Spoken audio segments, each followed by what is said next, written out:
Começo também por agradecer a todos os que quiseram participar connosco nestas jornadas de reflexão sobre o tema Trabalho 4.0, Tecnologia, Trabalho e Emprego no século XXI, e agradecer mais especificamente aos três elementos que fazem parte deste painel que me cabe moderar: o professor António Cunha, da Universidade do Minho,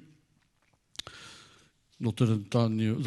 Nuno Boa Vida, da Universidade Nova de Lisboa, e a doutora Eugénia Pires, investigadora do Colabor.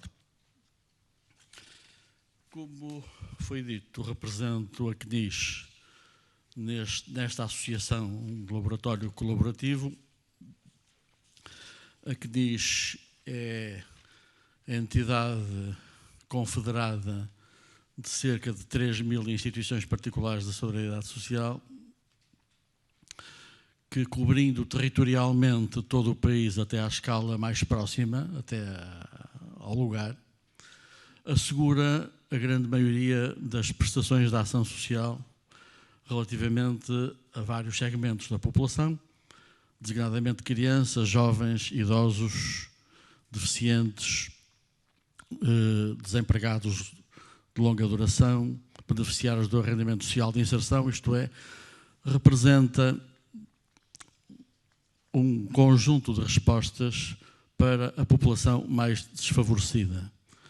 Estas cerca de 3.000 instituições compreendem associações de solidariedade social, fundações, misericórdias, mutualidades, cooperativas, centros sociais paroquiais e outras entidades da mesma natureza.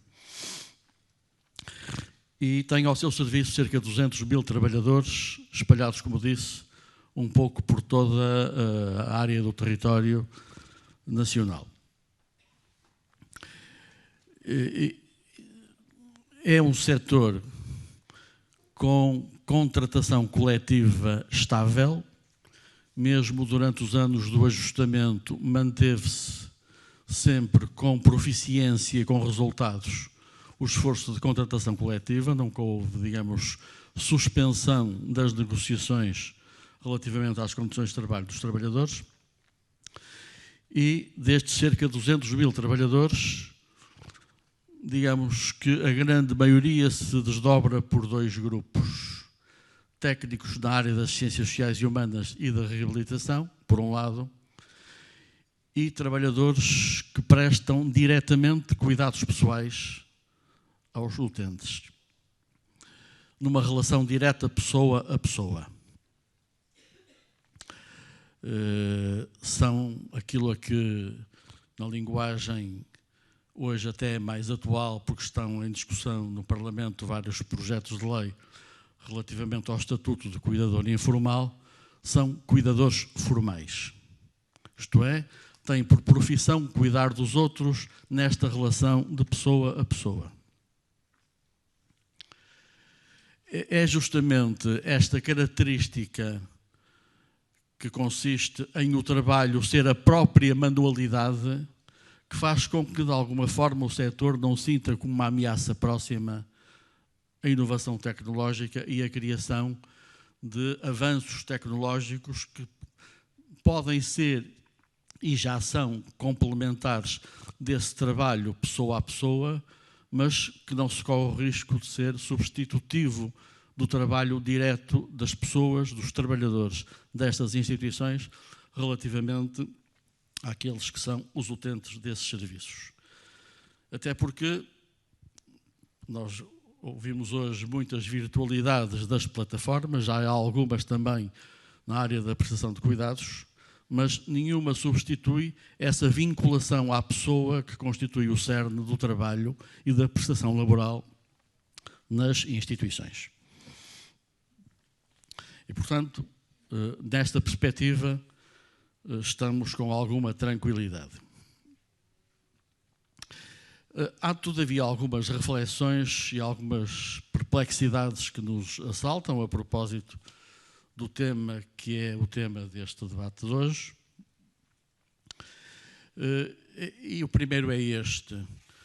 Estamos a trabalhar perante um cenário prospectivo em que temos como certo que o futuro se vai desenvolver de uma certa forma, com certas manifestações e com certos resultados, e eu sobre isso tenho algumas dúvidas. Isto é, tenho dúvidas que esse caminho seja linear e que seja igual para todos.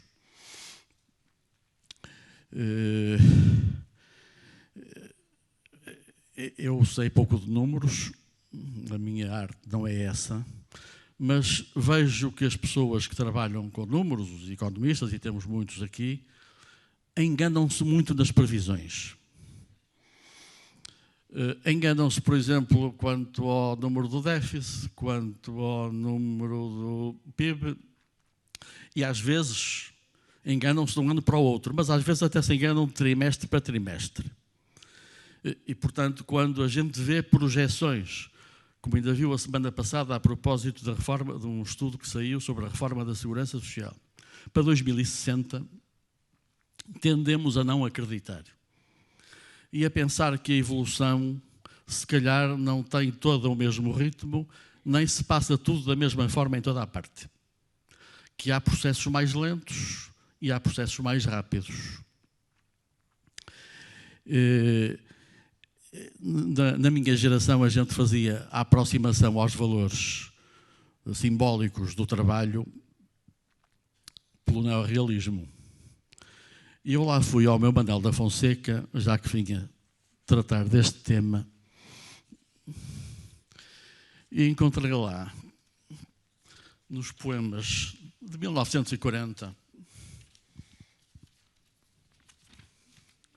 eu só vou dizer meia dúzia de versos.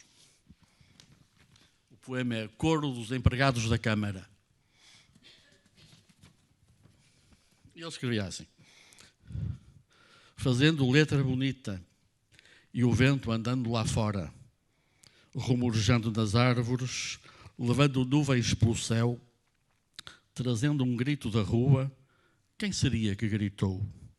E a gente para aqui fechados, na penumbra das paredes, curvados para as secretárias, fazendo letra bonita, enchendo impressos, livros, folhas soltas, carimbando, pondo selos, bocejando. Isto foi escrito há 80 anos. Mas se formos hoje a muitas terras da província, a diferença não é muito grande.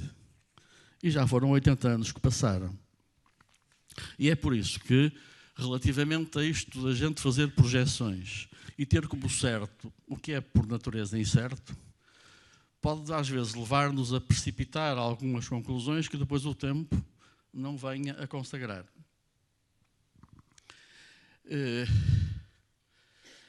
Nessa perspectiva, para evitar dar assim grandes saltos e de escolher uma utopia para depois ir trabalhando para essa utopia ao longo dos anos, parece de facto mais adequado o ciclo democrático de 4 em 4 anos ir afeiçoando à evolução que for decorrendo aquilo que são as necessárias medidas para ir adequando o que vai sucedendo às necessidades dos cidadãos. É nessa perspectiva que a questão que colocava é esta.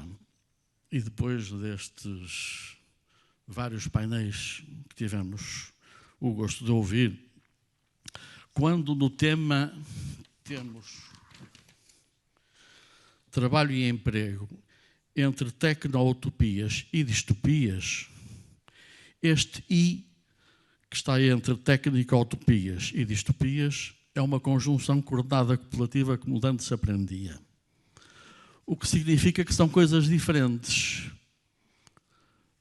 Mas serão? Isto é, a utopia tecnológica será uma utopia ou será uma distopia? Ou poderá ser uma distopia? E poderá ser para todos ou só para alguns? Isto é, poderá produzir distorções de tal forma significativas numa pré-definida utopia, com todo o valor simbólico positivo que tem, porque conduz à felicidade, mas uma destruição tão grande que a torna o seu contrário. Poderá correr-se esse risco?